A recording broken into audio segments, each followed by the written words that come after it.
Hey everyone, it's Jim T. Graham, and you're listening and watching the RCGroups Live Hangout. We have with us today, let me release my screen so theirs can pop up, Jason Cole from RCGroups. What's up, Jason? What's going on, everybody? And then our special guest is Chris.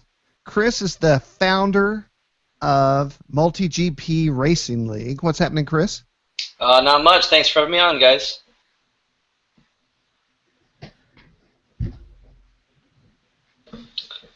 You still talking, Jim? I cannot hear you. Hold on one second. Something interesting is happening. Uh-oh. Live shows. Jason, can you hear me talking? I can hear you talking. Can you? Okay. Do me a favor and start talking to Chris. I have to take care of a problem back here. Okay. So, Chris, what's going on, man? Oh, it's been a long, fun day. We're building a studio here at our office in Florida. Oh, nice. And I've got spray adhesive all over my arms and face. Beautiful. Hey, hopefully it doesn't stick to like the control sticks on your powered parachute. Yeah, right? That would be bad. It's not as bad as super glue. I mean, once you've dealt with super glue, everything is a percentage of super glue from there. Yeah, man, every time I've used spray adhesive, it like, you know, because it's aerosol, it like gets into the air and then all of a sudden it's sticking on all your hairs on your arms and it gets all over you. And I'm just like, ugh. It can be good for your lungs. I'd imagine in 30, 40 years we'll be watching television commercials that says, did you ever build models? You suffer from this condition? And that'll be geared towards people like us. Do you ever get CA, like a flick of CA right on your eyeball before? No. Oh, safety glasses. So here's what you do, everyone listening, and we actually have a bunch of live viewers already. What just happened was I had a window open so I could monitor to see if it actually went live or not, and then I had about an 8-second delay, so every time we spoke 8 seconds later I would hear it in my headphones. So I killed that window. But what you do, so let's say that you're working, and what happened to me is, and luckily I read this like a week before it happened to me, a flick of thin CA went poing right on my eyeball. Ooh. Wow. You don't get it off. Don't go to the doctor. I mean, you could if you want to. But they say that the salt and saline in your eye and your teardrops will gradually make it fall away. Yeah. So all you got to do is walk around with it for a while, and it'll go away. Man, I highly recommend using safety glasses when you're gluing, soldering, cutting, anything, man. Protect your eyeballs. Yeah, officially I do that too. Use safety glasses? Officially, yes. Officially. So let's ask you. What you're saying is if I ever get CA on myself or someone else, if I just cry on them, yes, it'll go away. Yes. I hear urine works too. It's kind of like a sea urchin. Urine, yeah. It happens a lot at Seth. Team Cobra urinate on each other a lot. Seth.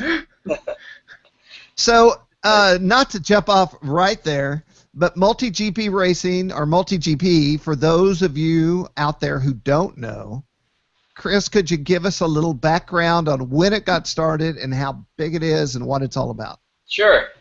So MultiGP started a little bit over a year ago when I met a group of local guys in a field who were trying to do drone racing. I had never heard of it at the time. I owned a Phantom, and I used to fly it around and take videos of stuff. So I meet this group, and not only were they racing drones, they were doing it FPV, which I had never. I mean, I'd seen FPV, but I'd never really experienced FPV. I just always thought it was an interesting novelty. So I go to the event, I see them race, I come out with my own machine and had it all ready, or I thought, and I get out there to race and it won't fire up. It won't start at all. So instead, I just sit back and I put my goggles on and I was riding along with some of the other pilots as they were racing, and I fell in love. I love to race. If you're friends with me on Facebook, you'll see that I'm very competitive with my friends. Me and my brother, we will race anything and try to win. I mean, it doesn't matter what it is. We can't go shopping together because if we each get our own shopping cart, we're going to race it through the grocery store. So as as things progressed, I started to help organize this local chapter, and made it my mission in life to make it easier to more effectively manage large groups of people who are FPV. So when you're flying FPV, you have to deal with all the different video signals and all the nuances with interference. It's not like 72 megahertz systems where if you're on a different frequency, you're good. There are other variables involved. How close is this frequency to that frequency? What harmonics exist? What is the difference? What's the power? There was just a lot of variables, and at the time it was a bit of pseudoscience. So I wrote down this process. We got a written process that started to work to where we could get people together. It was very easy. And then I went back to the office, actually the office I'm sitting in here, where I run a home inspection company as well. And I sit down with my programming guys, and I said, guys, I want you to make a program for me. This was not MultiGP. This was just selfish reasons. I wanted to make my life easier every weekend when I ran these races. So they started making the MultiGP application. And what it did is it just, when somebody shows up to an event, they say, hey, I'm here. And the application looks at what they have, what they've brought, and it determines, okay, well, you're going to be on this channel, and you're going to fly with these people. And these people here interfere with you. So if you're going to do anything, you need to coordinate with them. It eliminated a lot of that, the labor that I had to do as an organizer. I don't want to go to these events and just work. I don't think any of us go to these events who work. We do it because we love the sport. I mean, Flight Fest, one of the greatest experiences for me last year, I worked the whole time, right? Yeah. I would like to go and just play, but I had fun still working. But if there was a way to have the fun and eliminate the work, I'm going to take that as well. So we started expanding and forming these chapters all across the U.S. We're sitting today at about 260 activated running chapters. We have another 150 people in the queue who want to be chapters that we're onboarding at a pretty steady pace. You were saying like one a day, right? Yeah, I think it's been less than a year, and so yeah, probably one a day is a pretty good estimate of where we're at. This week we've had some major news. We've rolled out our system now in most major languages. So if you're trying to make racing work in Slovenia, well, guess what? You can go to MultiGP, and it'll detect that you're Slovenian. I don't know that. I don't want to sound ignorant. That's one of the languages I'm like, wow, I didn't even know that was a language that some of our groups are using, and it's there to help. And we've done this all for free. We don't charge any money to pilots. We don't charge any money to these local organizers. It is really my mission in life to see FPV racing become a true, legitimate sport, because it reaches into so many other areas. I'm a good example of that. I was not an RC addict. You know, my friend Alex, I'd be crazy. He is an RC addict. He has an entire floor of his house with nothing but RC. And I know I'm preaching to the choir, right? There's plenty of guys that are out there like that. But I was more of a pilot and a racing enthusiast than I was an RC enthusiast. I mean, I started flying radio-controlled planes when I was 12. You know, somebody put me on a buddy box. I got a little 40-size trainer and flew nitro, like a lot of people, but it never was my every weekend hobby. It was my every now and then hobby. And it wasn't until I found the FPV racing and I started to get my racing fix along with RC that this really began to grow. Let me ask you a question. So Jason and I are in our late 60s. Right. So how old are you? You look pretty young. You should have seen me when I was in my 20s. I'll tell you how old I am after I tell you a story of how it's been a problem. When my younger brother turned 21, he said, hey, let's go to a casino. I've never been to a casino before. I would really love to go to a casino. So we go. We were living in Dallas at the time. There's no casinos in Texas. So we drove to Shreveport, Louisiana, to the nearest casino. So we get all the way there. We go to the casino, and he's so excited. He flashes his ID. They let him in. I get to the gate. They look at my ID. They go, sir, this has to be fake. There's no way you're old enough. It's my younger brother they just let in, right? So I'm 36 years old, and it's been an interesting road. It definitely works to my advantage because a lot of people think I'm younger than I am, so they set low expectations for me. It's like Jason. Jason still looks like he's 22. Yeah, I'm also 36. Yeah. How about that? Well, we could have gone to school together. That's right. Yeah. If we lived in the same area and with the same. I can't even imagine being that old, you guys. It's time is a cruel joke. You know, when you're younger, you think that you're going to hit a certain age where all of a sudden you become mature and old, and really you're not. You just get older. Man, I tell you, I play football most weekends when the weather's nice with a bunch of guys who are in college, and I'm like, I can't catch balls that I used to be able to catch and get to, and I'm like, I'm just not as fast as I used to be. I was like, man, it was like 10 years ago, I would have got that. But it doesn't happen anymore. You know why it is, Jason? It's because you're behind the desk all day working on RCGroups.com. True. I need one of those treadmill desks where I can just run and type at the same time. You say that last week I just installed in my office a stationary bicycle desk. Nice. So it's got a computer on it and it's a stationary bicycle, and I got it as a novelty and mainly because I'm kind of I set a weird work environment for my employees here. I thought about making it mandatory that they work at the bike. I don't know if that's allowed. But a lot of the nervous energy you get when you're working at a desk, you know, flipping a pen, biting your fingernails, whatever you do, I found that if I'm sitting in that desk, it all goes into pedaling. So whether I'm meaning to or not, it's a better outlet for that you know, energy that you get when you're sitting there. I might have to get one of those. I like it. So far, I mean, who knows? It'll probably be electricity. So in order to power your electronics, you have to pedal. You could hook it up to a lipo charger. There you go. So for me, I do a lot. I work a lot. I'm constantly working on something, and I've eliminated TV from my house. I don't really watch television. And one of the ways that I broke the TV habit was I made a commitment to myself that I have to get on the treadmill for a minimum of 30 minutes before I can watch TV, so I don't really watch TV anymore. Right. Nice. So I want to say to all the live listeners out there, there is a Q&A button. I believe it's in the upper right hand. We don't see what you see screen-wise, but if you have any questions, click that. Type in your question. I have a little sidebar on my window if you do ask a question, and we can bring it out on the show. And so, Chris, I want to tell you what I'm working on. I haven't ordered it yet because I'm going to go in the back and make sure I have all the parts before I place. But I'm looking at the MS Composite Swift 2 Flying Wing. It's a 32-inch wing from Ready Made. All right. Jason and I have, I don't know, Jason, I bet we have like 8 gates. 8 big gates. Well, 4 big gates and 4 small gates. Okay. And so... I've seen the gates. Those are the same ones we saw in Virginia, right? Yeah. Yes, sir. Yep. Okay.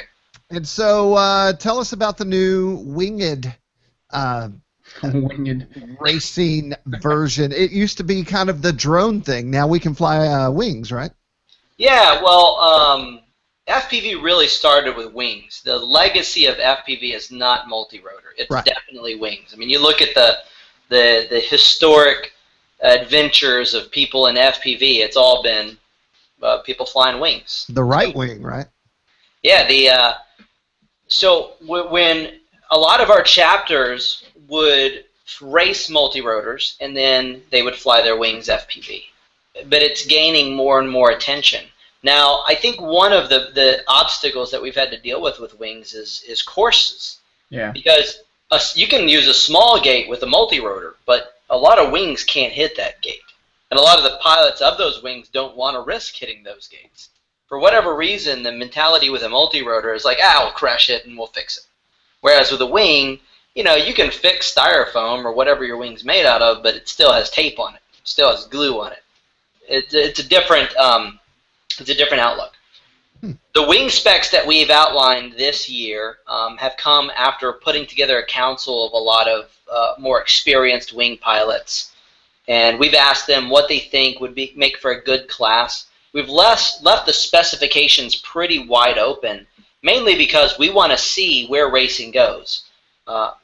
In our memo, we basically said, try to exploit these specifications. Try to find a way to cheat these rules, because if there is, we would like to find it. We don't want to have a whole racing season where it turns out that if you duct tape a nickel to the side of your wing, you're going to win every race. We may need to fix or adjust those specifications, and we don't want to. Is that true? I doubt it. No, I'm joking. I doubt it, but I'm not going to eliminate it until I see somebody try it either. Yeah. Chris, let me ask you this. We haven't really been flying a whole lot because of the winter weather, but I haven't looked at the rules for the new wing stuff either. Is it purely flying wings, or is it fixed wing in general, so I could fly something like a VAS Banshee in a race, or what? Is it really stipulated that specifically? So we have essentially 3 different categories of wings. We have the wing specific. That's no tail structure. It's basically pretty narrow, right? Okay. For clubs who are very specific about only wanting to have wings there. Then we have a class that it basically is no rudder, that you can have a Banshee if it doesn't have a rudder, things like that. And then finally we have an unlimited class, where the only thing we're really trying to say is, hey, try to stay within this for your motor, trying to stay within this for your battery. We don't want somebody to show up with a 2100 kV motor on 3S and this guy shows up with a 4000 kV somehow managing to run on 6S. Yeah. You know, right. But we give our chapters a lot of autonomy. When it comes to a regional or national level event, we're going to set guidelines for that event that everyone's going to need to follow. But as far as a local chapter, we leave them with the ability to make decisions for their club. So if they want to say, hey, we want everybody in our club to fly pink airplanes, well, then you stay in the club and fly a pink airplane, or you find another club. Just like the AMA model with their local chapters. I mean, they set guidelines and rules, but those clubs can decide if they don't want to have 3D helis on their club, it's their club. Right. Not AMA's club. Right. Cool. So some big news that we have together joined forces with MultiGP in our FPV section. We now have the MultiGP Racing League section, and that's just a place for Chris and other clubs to talk about events that are coming up. If we go to an event and cover it, that'll live in there. If there's any news and I'll get you to expand on this, but the standardized course that you guys are running now, that means anyone out there can lay this course out and run it and then be ranked all across the world, not just the country. Tell us about that, Chris. Yeah, we've rolled out so far 2 courses. We're about due for our next course. They come out every 3 months, and it's a standardized course. The whole MultiGP organization is built around the idea of assisting and helping the organizers, the people who say, hey, I'm going to organize a local club, I'm going to make racing happen here, I'm the guy who picks up the trash, who sets up the flags, who takes care of the gates. You know, somebody's got to do that job. It's not a fun job, but somebody's got to do it. Whenever a chapter joins with MultiGP, they become provisional. They get a mentor from one of our Tier 2 chapters, and their goal is to move up in the ranks from being a rookie, essentially, to an amateur, which is our Tier 3. And when they get to that level, we send them out 5 standardized racing gates. They're very simple. They're rectangular. They have a 5-foot by 5-foot opening, and they're specification. So if you have a set of these gates, if you're at least Tier 3 ranked with MultiGP or higher, you can take these gates to any field and a measuring wheel, and you follow a template, you measure it out, and you set up this exact course. That's called our universal time track. We have 2, so you can choose which one you'd like to run, but if you set it up as the organizer, you verify that that course has been set up correctly, and you follow some of the timing methods, your pilots can go out there and run laps and try to set the fastest lap in the world at that course. So it's a good way for your local chapter to compete against anyone in the world, to find out how you really rank. We just had somebody post up an amazing time in Australia. So it's cost prohibitive to come and try to race someone from Australia. I mean, it's awesome. We wouldn't know Chad if it wasn't for him coming from Australia to race us, or Mark. But and this guy, by the way, is Ross Kirker. He's been here. But it's a way to compete without having to spend the kind of money that you have to do to travel to these events. Yeah, it makes it much more accessible. Are we talking about Night Fury? No, Night Fury is out of New Mexico. He is the fastest, though, right now. And I'm questioning, honestly, I'm questioning his humanity. I think that there's either some sort of computer chip in his brain. Bionic. Or he may just not be human. because he is really, really good, really fast, and definitely not cocky enough for how good he is. Ah, awesome. So he's a good guy. So, Nice. like, let's say that RC Groups wanted to sponsor Night Fury. Do these guys race at events, or they just? I guess it depends on each person, right? Yeah, you know, the sponsorship world is the Wild West. You'll see sponsorship to the point to where someone's plane tickets are paid for, airfare's paid for, entry fees are paid for, everything they need is paid for, to the point to where, you know, some sponsorships may be just, hey, I give you the batteries that you need to run. The entire world of FPV racing is almost in its infancy. I wouldn't even say it's there yet. It's going to be really large, I think, but we have not even scratched the surface of what it's going to be. So the idea of sponsorship right now is still being defined, I guess you could say. Gotcha. But the pilots appreciate it. I want to get your input on a theory I have. I actually wrote this the other day for a magazine, but you know, everything, especially on RC Groups, kind of went multi-rotor crazy for the last at least 2 years. And so Jason and I are both kind of moving into FPV craft, winged craft, as opposed to quadcopters. Jason's awesome at whatever he does, but for me, I feel more natural flying an airplane. Right. Know? So my current theory for the coming year is that we're going to start moving back out of quads, or less heavily focused on quads, and start moving into light, medium-sized wing craft that are aerobatic and can do some knife edge and things like that. What do you think about all that? I see the number of pilots who are doing FPV growing in all sectors. I think that there's going to be a lot more people getting into multi-rotor, but some of the guys who've reached the level of maturity in multi-rotor will expand into the wings, and then others who've been looking at FPV from the sidelines and said, you know, I like the idea of FPV, but maybe not multi-rotors, maybe wings. That the wing category is going to expand substantially. That would be my prediction. But I don't think the multi-rotor is going to slow down one bit. Really? Okay. Yeah, because the number of new people, and I mean, I get a lot of my data from my travels. I traveled about 40 places last year between work and MultiGP related events. And all I can talk about is a MultiGP. It's all that and my family. That's about it. That's all I think about. And I was sitting next to a big NASCAR fan, you know, and he loves racing. But when I showed him what we did, he goes, "Wow, that's a thing? I didn't even know that existed." That's really where we're at right now. There's the RC community, while it's you know, it seems big when you're a part of it, is minuscule. Right. And so that in itself, I think, is set to explode this year. And the other great thing, you know, everyone, FPV and drones and how it's got the FAA all over our back and negativity. I really think FPV racing, if there's one thing that could change the outlook of the public on what we do, I think just looking through the goggles at what these guys are doing on a course will change the perspective of what a drone is. Yeah, well, I mean, I make up a different class of radio-controlled pilots. I do not like to fly line of sight unless it's slow and big. I just don't. There's too much stress involved with flying things line of sight. But when I put the goggles on, I'm in the cockpit. It's a totally different experience. It is almost like an out-of-body experience. You transfer your consciousness into the aircraft for a short period of time. So it's a different thing altogether. Guys like Andrew Jeske and Frank Knoll and, you know, these IMAC competitors, it is amazing. And I know that I'm a really average pilot and will always be, which I think is makes my reviews good because I'm coming from the place that everyone out there is coming from.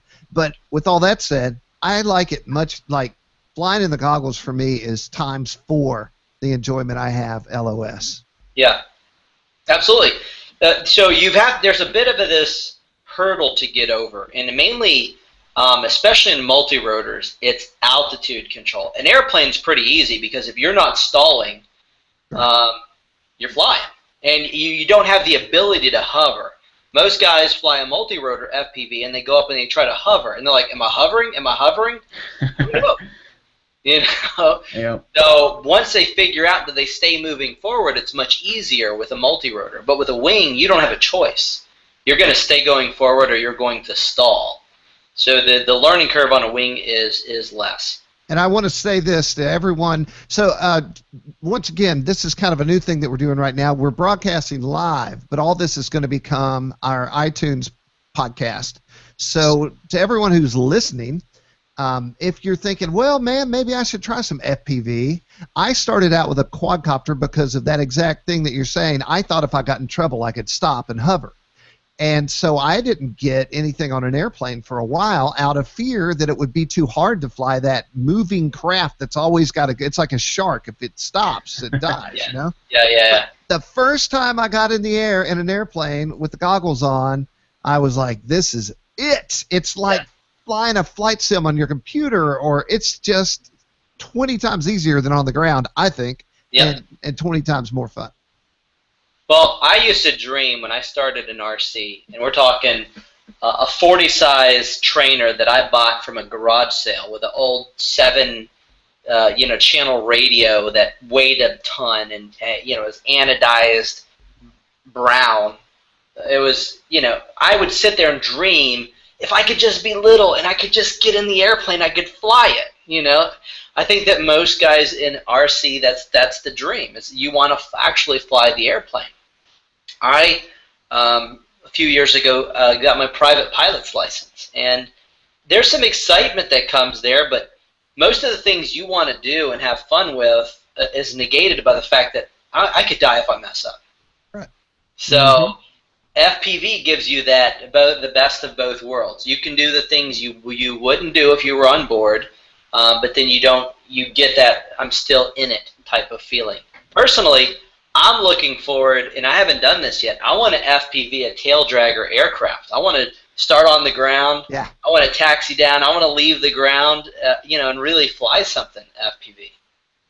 Well, and I've said it before, IMAC FPV, where you're flying like a full-scale aerobatic pilot looking out at your wingtip for horizon orientation and all that kind of stuff that can be done. Sailplane FPV, you're up there catching thermals and looking at so hard, though. telemetry. Is it? Tell us about it, Yeah, Jay. well, the higher you get, the less, reference you have of speed, of anything, and there's no way to know if you're in a thermal or not unless you have some kind of sensor variometer, something that to audibly tell you that you're climbing, or physically maybe even with an OSD, something. But I just think that would be one of the most boring things in the world, is to sit in the cockpit and then just try to circle up in a thermal. I mean, I think part of the reason that's fun line of sight is because you can see, hey, you're getting way the heck up there. This is awesome. I'm climbing out. But you don't really get that same experience in FPV. So I think where FPV is the most fun is down on the deck. Yeah. Right. The speed is there. Even if you're not flying that fast, you fly really low, it seems fast. Yeah. And, so that's what's really awesome about me is every time I picture myself flying in a fighter jet or something, I'm not cruising at 20,000 feet. I'm on the deck in canyons and pulling it through stuff and just banking and yanking it around. And that's what FPV is for me. We have a tree out at our airfield where Jason and I fly that's not too far from the woods. I mean, like a single lane road distance. And so my thing when I first bring up an airplane FPV is to go over there and fly between the tree and the woods. And the best part about that are the local pilots who don't, I guess, get that I'm flying FPV. And they're like, "You're getting pretty close there, Jim. Jim." Every time I do it, too. I do it once, I do it twice. That's awesome. So I had an idea. Okay. At least 12 years ago, I was working television, and I was coming up with TV concepts. And so one of my TV shows that was impossible back then, it was RC Dogfight. Okay. And so we would have cameras, and then we would have 2 airplanes that would go up, and then they would have a virtual dogfight in the air, and you would be able to see the point of view from both planes, and then being shot and all that stuff, and then somehow that disables the throttle after 6 hits or something like that. and then we would have heats, and then just keep moving through the country until we found the ultimate dogfighter. Yeah. 12 years ago, that's impossible. We could almost completely do that with Vector and FPV at this point. Yeah. Yeah, there's, well, I was in an FPV dogfight at Flight Fest. They do the battle where the airplanes, you know, they hit each other. Most everybody's flying back to sight. And I was flying a very special multi-rotor called a fast forward. I don't know if you've seen it. No. The back two propellers tilt forward 50 degrees. Yep. It flies like an airplane. It's a lot of fun. It's got landing gear and everything on it. Very odd. Most people go, you know, they look at it strangely.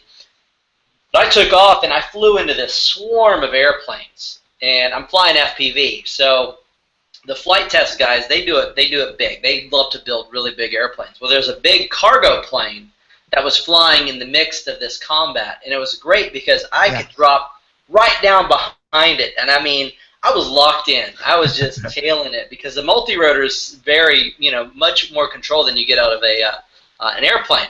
So as soon as I had an advantage from altitude, I just, you know, throttled up and just bit right through the edge of it and just started taking bites out of the foam. It was a blast. I saw that video, in fact. Oh, okay. Yeah, it was. Anytime when I'm in the FPV environment and you're fully focused, you know, when I'm flying around just for fun, it doesn't suck me in, right? It doesn't really get me fully engrossed in what I'm doing. But anytime you have those experiences, that's what I really, you know, am interested in. That's why the racing is so fun. The couple of minutes that you're racing, it is pure adrenaline. You are thinking about nothing but how can I go a little bit faster? You know, how can I get past this guy? Or as soon as someone passes you, you see those lights and you've got to get ahead of it. But as far as your idea with the dogfighting, there's been a couple of systems. I know Alex, IB Crazy, he built a laser system to where when you hit the other person, their video feed starts to fade out.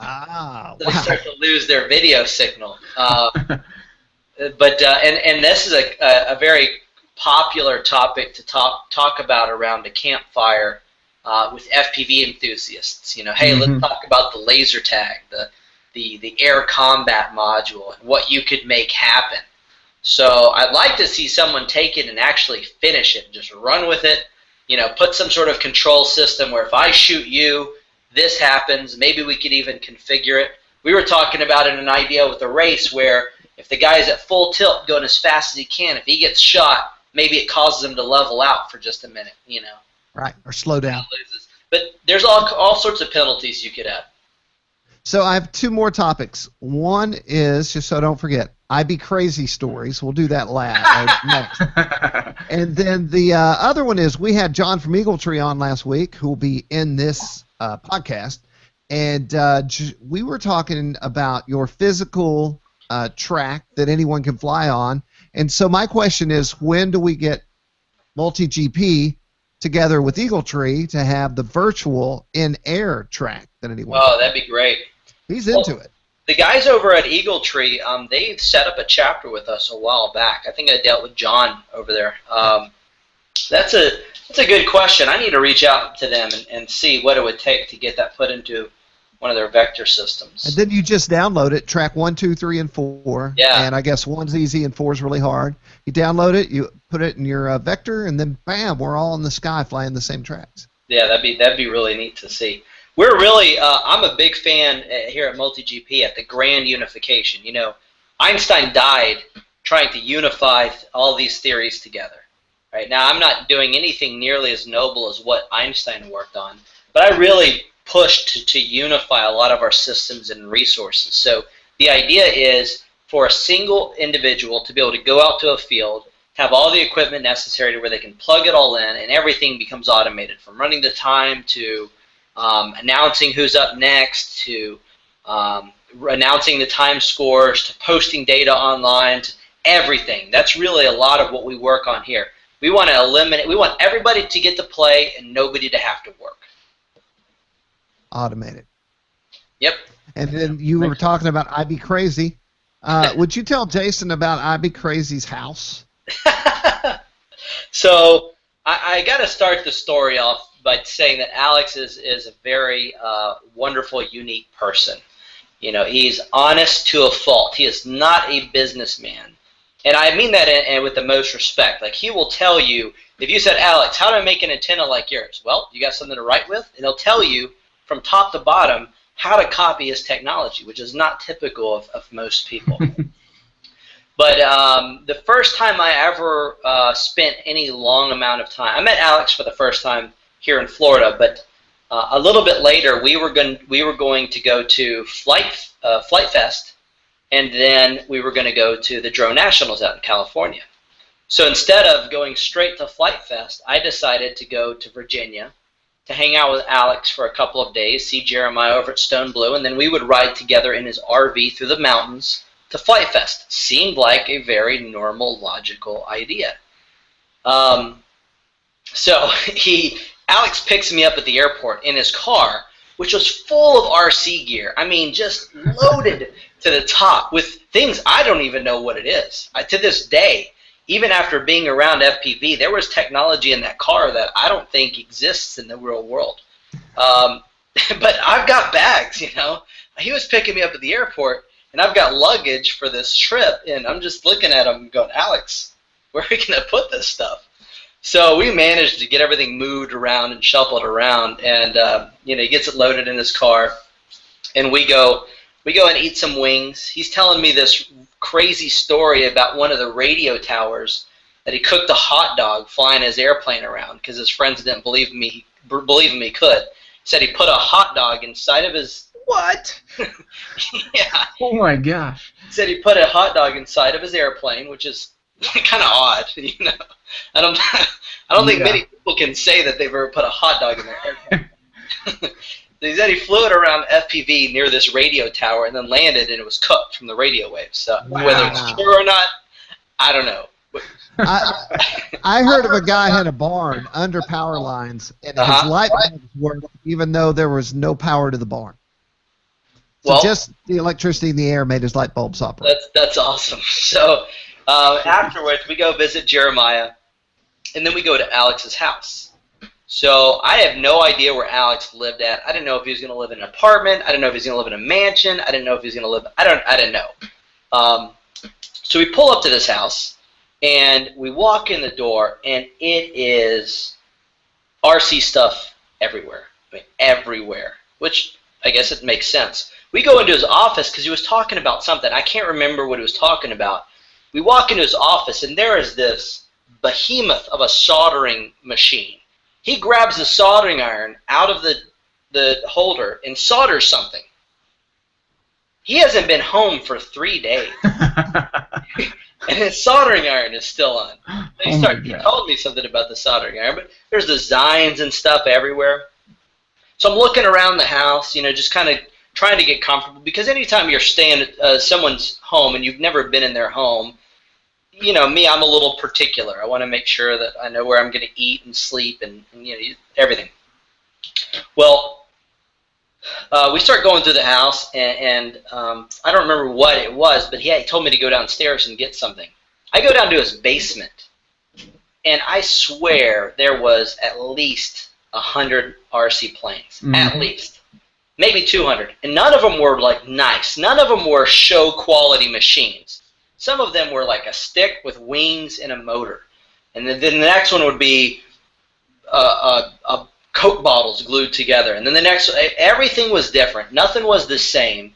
But they were just, he had rods coming out of the wall and just stacks and stacks and stacks of airplanes everywhere.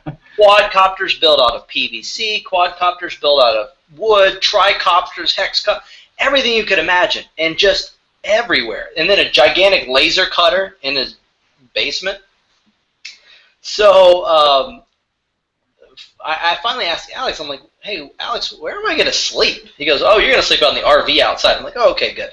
Because there was nowhere to sleep in the house other than his bedroom. But Alex is nice, but I didn't want to share a bedroom with him. That was going to be awkward.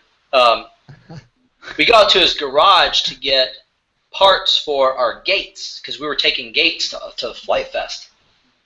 So I walk in. Are you flying right now? No. Sorry, I'm setting up for the next thing. Okay. I'm looking at the screen. I'm going, he's not flying. FPV right now. So we go into his garage, and he's got his 2-car garage loaded full of motorcycles. Yeah. All kinds of motorcycles. None of them were like new crotch rockets. They were all like 80s, 70s modeled motorcycles. And he goes to this Honda something. I couldn't tell you what it is. And he goes, this thing right here, I can beat anybody in a race. This motorcycle right here, I take this thing through the mountains, I lean it over, and no joke, this motorcycle, it's like a Goldwing style motorcycle, but a little sportier. And it's got scars on both sides. Dang. From him leaning this thing over. It was just, I grew up around motorcycles, 3-wheelers, stuff like that. My brother's a ridiculous guy on a motorcycle, but I wouldn't lean that thing as far over as he does to the mountain. How old is that? Be crazy. Alex, he's about my age. He's in his 30s. So if you don't know who IB is, all the blue beams, he pretty much was the first guy ever to, and still is the gold standard of blue beam and cloverleaf antennas. Video aerial systems. He also makes aircraft like the Banshee and Chimera and all this stuff. Before I ever flew FPV, I said it. I must have said it on a podcast, and then about a week later, a box hit my door, and it was a set of antennas. And he's like, "Enjoy the hobby." I'd be crazy. Well, while I was there, we went to his shop at like 10 o'clock at night. We walk into his warehouse. I didn't know what to expect. I thought it was going to be a small building. It's the big 2-story manufacturing facility. They make everything here. We walk in, and Jason, who's a great pilot, Jason Glaze, he travels. Yeah. Good guy. He's sitting here, and he's taking one antenna at a time, putting it on a meter, and then he's doing QC. So that's part of the job, is they were testing every single antenna. It was pretty impressive to see the amount of human capital being invested in each individual antenna. That's awesome. To make sure that they were really good. So we load up this RV, Alex's RV, full of all the gear to go to Flight Fest. And Alex is driving this thing, and he is driving it aggressive. You know, when I drive a big vehicle, I'm going to take it easy. You know, I'm going to give myself plenty of places to stop. I'm going to turn very nice. And we're going through these mountain roads. I've always lived in flat areas, Texas and Florida. There is no such thing as mountains. I've driven through a couple times, but I'm in no way an expert. This RV is screaming through this mountain pass, and I'm thinking, all right, I might die. If this RV goes over, at least the cliff's on his side. I can hold onto my seatbelt, kind of slide. And all of a sudden, I'm in the front seat. I'm navigator position, and I see in the rearview mirror one of the side doors is open, and stuff is just coming out all over the mountains. Just what? All of our gear is just flying out these doors. And as soon as I tell Alex, he locks up the brakes in this RV. He pulls a U-turn, like 12-point turn on a mountain. Turns it around. Fortunately, we found all the gear except for one of the poles for one of our gates. But it was a very eventful trip with him through the mountains. We had a lot of fun together. It was a good time. So we're getting close to our hour mark, which is our limit. And so I have one thing I wanted to show. This was sent to me by, his name's Bart, but his name's not really Bart. Bartram is his name. And I don't know how close I can get this to the camera. This is it's a ground station from Hobby King, and it's called the Quantum FPV Ground Station. And so I'm always looking for tricked out gear that does a lot of stuff. And so what you're seeing, if you can see it, is I have the Real Flight server live right now. And so this is W1 wet is flying on the server. So that's what you're seeing being broadcast. Hold on. For my little FPV cam here. Nice. So I just thought what I would do, I'm going to do a whole video on this. But I thought what I'd do is go over some of the stuff. So one thing I like is I've got a big fat LiPo in here. And unless you're running a voltage alarm, you could run your LiPo down without ever knowing it on your station. And so here's my fat LiPo hanging in there.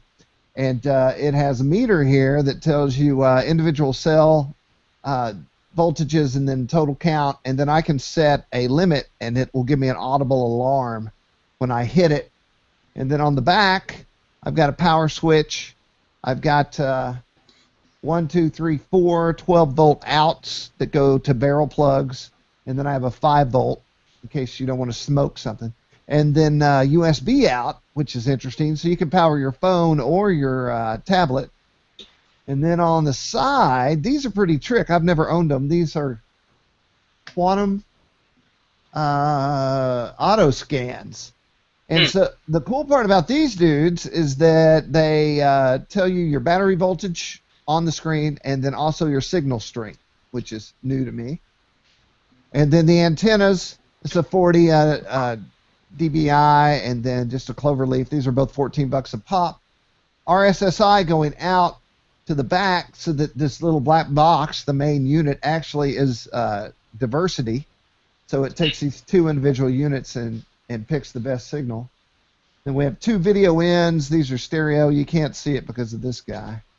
And then we have 3 RCA video outs. The only thing there's 2 things I don't like. One is there's no audio out. That's a problem. And the other thing is these guys should be up here somewhere and not hiding behind my monitor. Yeah. And so then there's my monitor. And then here's a place to put your tablet. And they have shorter arms, so you can put a phone in here if you're using your phone somehow. Cool. It's pretty tricky. So those are single receivers there on the side, huh? Those quantum receivers? I've not seen those. Me either. And, it's snowing out here, so I haven't had it in the field. But it is an interesting all-in-one solution. If you just wanted the box itself, the brain here, that's $100. Gotcha. So it's not crazy expensive. Like it does function as a true diversity receiver too, so it kind of combines both of them and will auto-select and switch based on the signal strength. From the RSSI, right. Interesting. So that's my kind of show and tell today. Jason got something in the mail today. Yeah, so I'll be able to go more about this next week, but, when I fly quads, I normally fly, this is a blackout, this is a little 250 size quad, so, I've been kind of taking a break over the winter, and then all of a sudden everything's all about this, mini, micro racers, and so I got my first one in the mail just a few minutes before we started recording and slapped the frame together. So this is the little Diatone ZMR 160, and it is crazy tiny, man. It's like unreal. It's the size of my hand. How much does that cost? It depends. I got this on RCGroups from Mr. Concrete. Mr. Concrete. Which I believe is a Diatone USA guy. So he was selling it. I picked up the frame, the camera, the 3D printed mounts. What? How much do you think, Chris? I say 180. What? So it came with all that gear? No. So it's the frame, the 3D printed mounts. So he threw in some props, and the camera and camera mount. I had to buy motors and speed controllers and FPV gear. Gotcha. Camera, mounts, $75. $45 he's selling them for on RCG. So he's got these 3D printed little mounts that attach to the carbon and the motor and have little landing gear. The cool thing that I really liked is that camera. It's an adjustable 3D printed camera mount. So it secures the camera perfectly, but then you can adjust that angle all the way to extreme. So for super fast flying, I'll be able to see straight ahead instead of straight down, which is what I'm really excited about. But it's really well thought out. It's gotten great feedback on RCGroups, and it's just going to be a little tricky to do the wiring. It's got a cool power distribution board with it with 12 volt and 5 volt out. But I'm going to have to get really, specific and size all the wiring and speed controllers and make everything just as extremely light and tight as possible to make it all fit in here properly, because it's so dang small, but awesome. So I can't wait to get this going. I should have it up and running next week and have a little flight report to talk about. So super cool. I built one of the Rotor X Atoms, which is 122. I love it. So much fun to fly. because it's so small, there's so little weight that it doesn't break things very often. Yeah, even props. I mean, you can crash the heck out of these things and almost not even break props half the time. Yeah. That's a nice little machine. Man, I was online looking at that Shin drone. That thing's awesome. Yeah. Which one? The Krieger or the Striker? The little one or the fast forward? I'm not sure. I'm looking at the one that has wheels. This must be a larger one. Oh, the fast forward, yeah. Yeah, the fast forward, yes. It's really difficult to get it tuned. It wasn't until I spent some time. You know who Kalen RS2K, who's very very vocal on RC groups. He got it tuned much better than I had it, and then Steele Davis, Mr. Steele. Yeah, we know Steele. Tuned it, and the bad part is he cranked the rates up so much that the first time I flew it, I crashed it. Think to go lower the rate, yeah. All over the place. They were insane rates, but once it's fully tuned, it operates just like an airplane. You give it throttle, and it goes up a little bit, but mainly it goes forward. Mm-hmm. So you fly it just like a plane, and landing it is the best part. I love landing it. You know, you treat it just like an airplane. Nice. Hey, Chris, how experienced are you with tuning some of these racers? I wouldn't say that I can tune pretty much anything, but my process is much slower. Yeah. Some of the guys can really just, they're like the quad whisperer. They put their hand on it. The thing is, though, as the technology is becoming faster and the software is becoming better, even an untuned quad with the better software, you can hardly even tell. Yeah. So if you're running race flight, which is the latest and greatest, or beta flight, with those two things, especially on a faster processor, you don't need that. The tuning doesn't have to be done that well. It'll still fly really well. Yeah, nice. Yeah, I was just curious. Maybe we have a episode about that sometime. Is what the meta is on tuning, and there's processes and how you change things and why and when and then fly it and see how it responds and then adjust from there. But that's something we can go over in greater detail later. Absolutely. Well, Chris, man, I know you have work to do, and I appreciate you taking time out to talk to us. If you want to check out MultiGP, which Chris believes will outrank or outnumber the AMA with members soon, you can go to multigp.com. Chris, is there anything you want to get out there before we jump out of this one? Not really. I mean, if you're looking to race, we'll be happy to assist you at no charge. Awesome. And I just want to clarify before we get out of here, Jason Cole is not in his late 60s. He's more in his 50s. I know we confuse especially the audio listeners. True. Yeah, I guess that doesn't really sell that way, does it? All right. Well, you have once again been hanging out with RC Groups on our live hangout. I want to thank Jason and Chris for your time and knowledge and good stories. And maybe we can get IB Crazy on a live hangout one day. Oh, yeah. In an RV, maybe. While he's driving down a mountain pass. He's coming down for CFL FPV as well. Nice. Cool. We didn't get any questions this time. I'm a little upset. We did have a lot of viewers for this session, which is awesome. And once again, we're kind of getting the hang of how all this works. So let us do some more, and we'll really be ramming and jamming on here. I'm Jim G. Graham, your host, and we want to thank everyone who take time to go to RC Groups and post and enjoy yourself and enjoy this hobby. And look for us next week. Same time, same day, Thursday, 2 p.m. Central Standard Time. This is the RC Groups Live Hangout. Take care. Bam. We're off.